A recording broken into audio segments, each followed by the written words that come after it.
Assalamu alaikum students. According to my sequence in which I am working, the first chapter I have completed is the related with the organization, types of organization and sector in which organization works.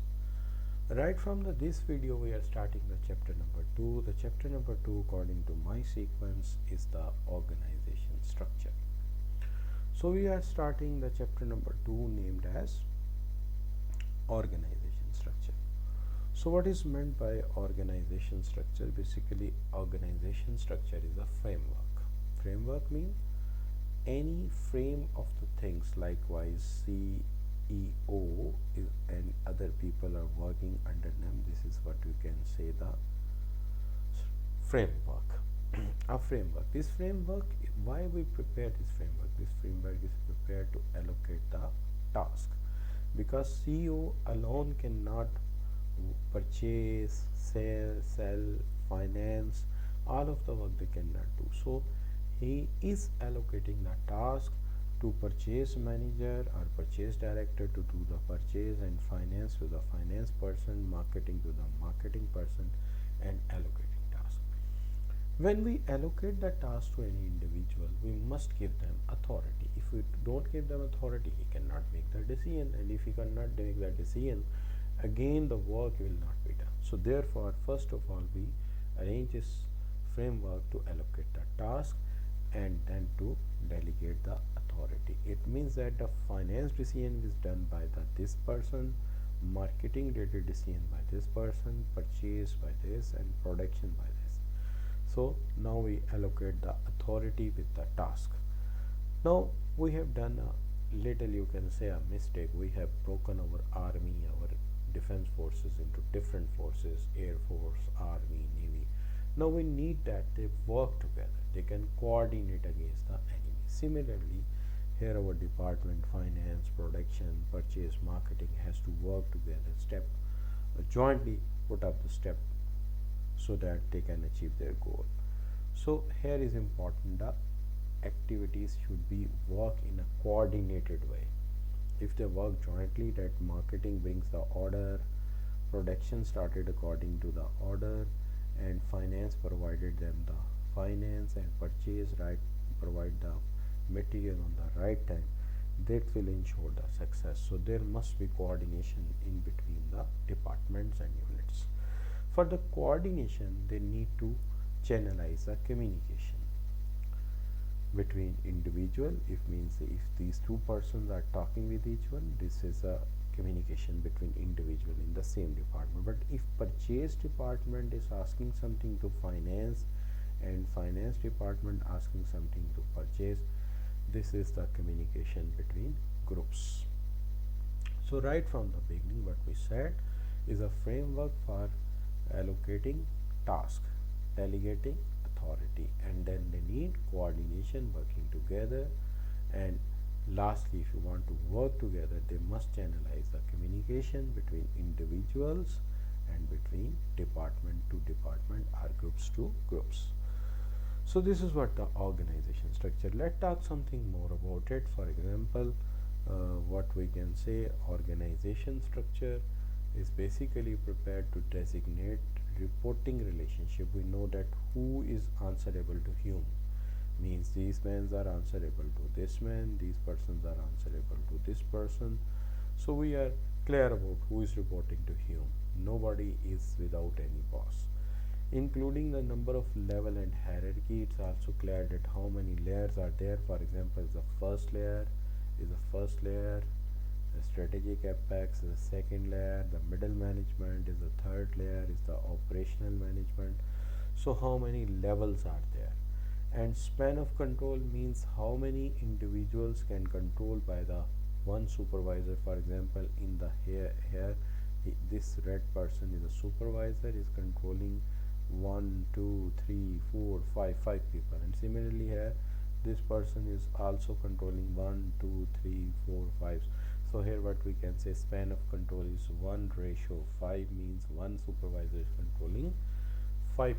This is also clear from the organization structure.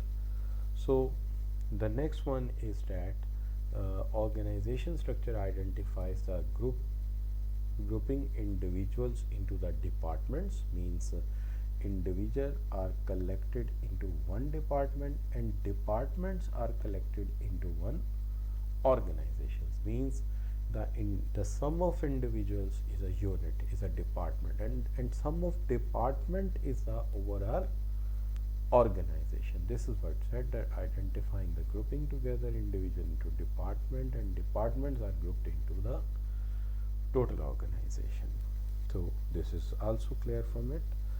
Now you see, organization success is already is based on the key components. Like these key components are the communication among them, that what are the procedure and system we adopt and how we design that and our system of information and communication, that there should be an effective communication among the people.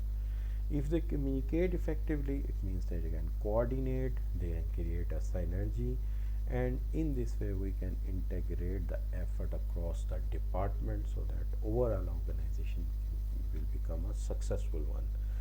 So this is all about what is the introduction of organization structure.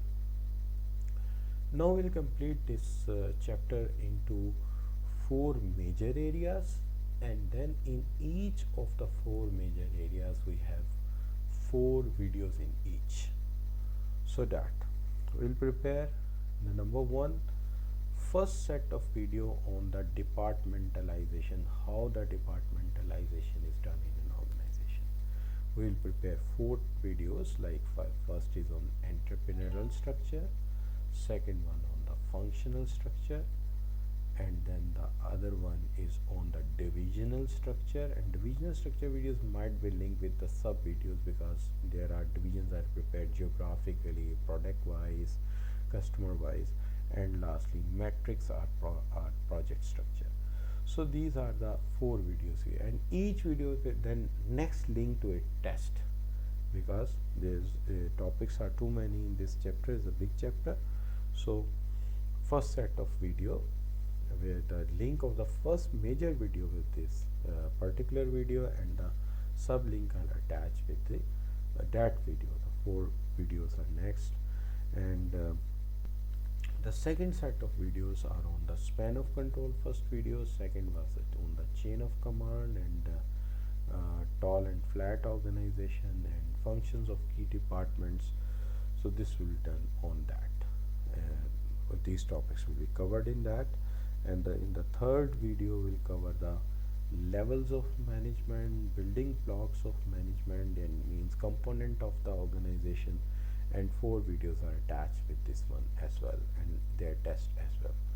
And the last one is a 4th set of video, and this is set video on the behavioral classification of the organization, including the virtual organization, mechanistic, organic, centralized, decentralization, boundaryless organization, and these organizations consisting of these 4 particular videos. So after that we'll see we'll have link the these 4 set of videos. The first link you find over here, number 1, the first link.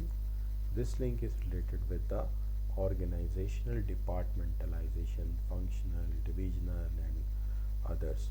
And the second one here you see about the span of control, chain of command, tall and flat organization. The third one here you see related with the levels of management, building blocks of the management, and 4th one over here is related with the virtual organization, mechanistic organic, and then centralization, decentralization, boundaryless organization.